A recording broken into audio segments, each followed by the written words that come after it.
In this video, we're going to look at preparing an amortization schedule for a loan, which is breaking down each payment and showing how much goes towards the interest expense and then how much it actually goes to reduce the principal balance of the loan. So in this problem, we have a borrower. He's buying a home for $170,000. He's putting 20% down. So let's first figure out how much he's borrowing. So 170,000 minus the 20% down payment means that he is actually borrowing $136,000. Now he's borrowing this at 7.5% for 15 years. So we have 136,000 that we're borrowing. Then we have to find our payment factor at 7.5% for 15 years, which is 9.28.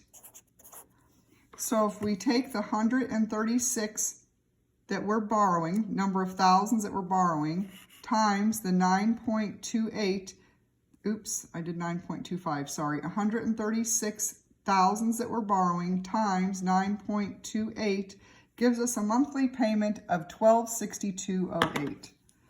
So every month we're going to pay $1,262.08. But we're going to see how much of that goes to interest and how much goes to principal. So at the beginning of the loan, we're borrowing the $136,000. So that's our beginning balance. We make our first monthly payment. We see how much goes to interest. So remember, we're going back to interest is principal times rate times time. So we have $136,000 principal balance.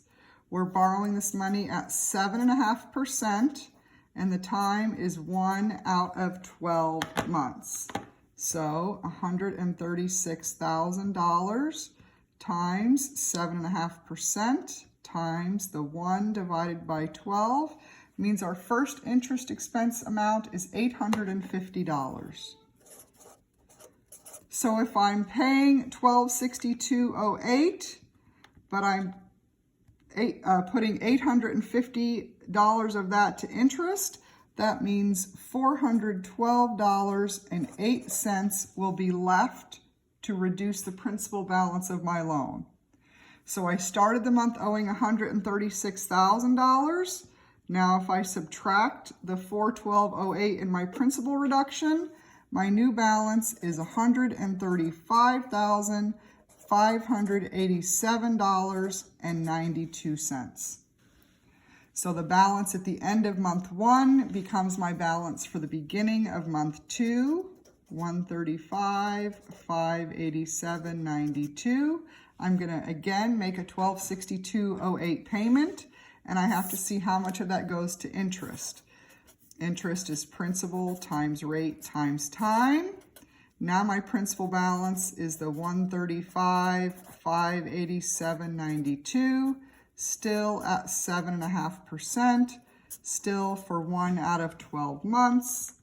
So when I multiply that out, I get an interest expense of $847.42. $847.42. And you see it's a little less than it was last month because my principal balance is less than it was last month. So now if I take my beginning balance of the $135,587.92, I subtract out, if I take my payment amount of the $1,262.08, I subtract out the $847.42 that's going to interest. That means I have $414.66 going to my principal. $414.66 going to my principal. I subtract that from my balance of the $135,587.92, and I have a new balance of $135,173.26. So every month, the amount going towards interest should be going down.